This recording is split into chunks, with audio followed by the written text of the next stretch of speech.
বন্ধুরা, আপনারা কি জানেন স্কিনের এই পশুটির ব্যাপারে? এটা সেই পশু যেটা কবরে আযাব দেয়। এর নাম বিজ্জু।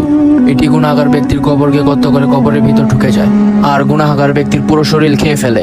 যখন এই কোনো কবরের পাশে যায়, ওই কবরের মধ্যে কোনো সুগন্ধ পায়, তাহলে ওই কবরকে গর্ত করে না, কারণ সুগন্ধ দ্বারা বুঝে যায় এটি মুমিন ব্যক্তির কবর।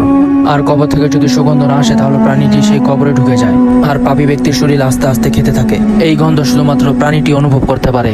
এর ফলে প্রাণীটি গুনাহগার ও নেক মানুষকে চিনতে পারে। আল্লাহ যেন আমাদের সকলকে কবর আযাব থেকে বাঁচায় আর আমাদের দিনদার বানায়। আমিন।